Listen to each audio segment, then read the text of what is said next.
you got 90 seconds? Do you want to watch me write? And they usually say yes.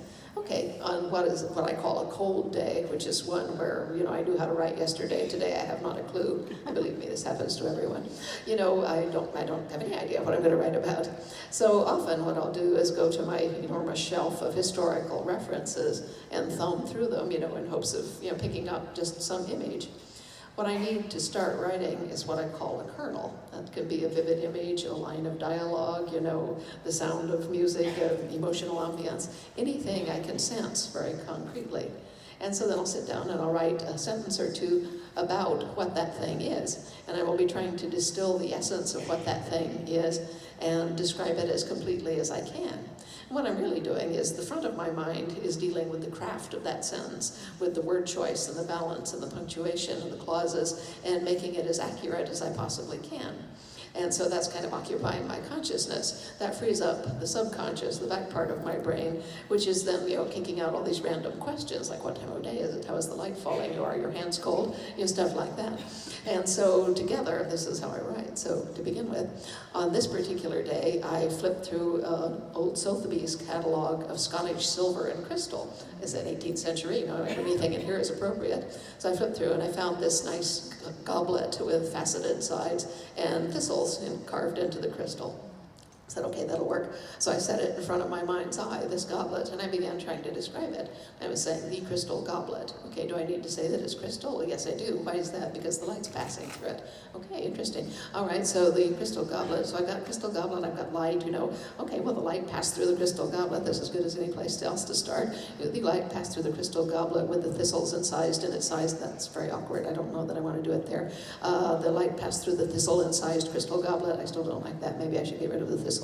The light passed through, wait a minute, the light is coming in very low, it's afternoon light. The afternoon light passed through wait a minute, it's blue, the light is blue, it's winter.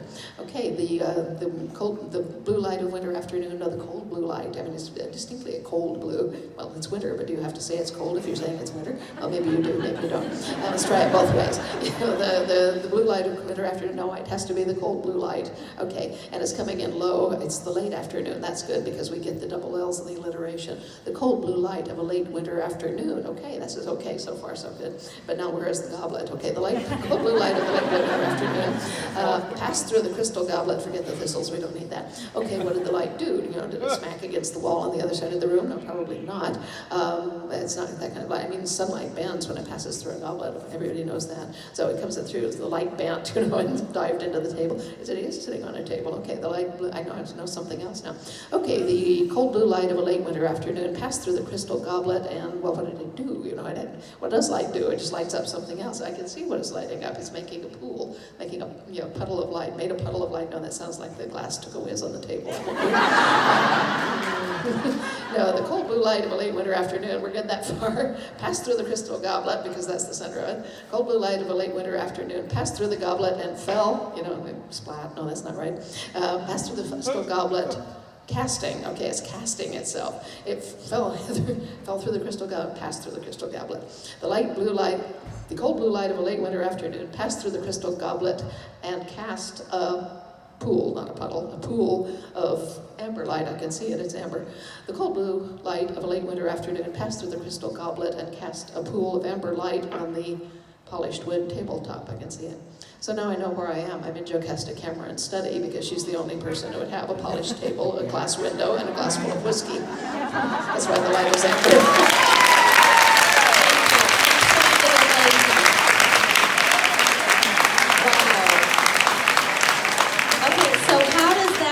For one of your sex scenes. For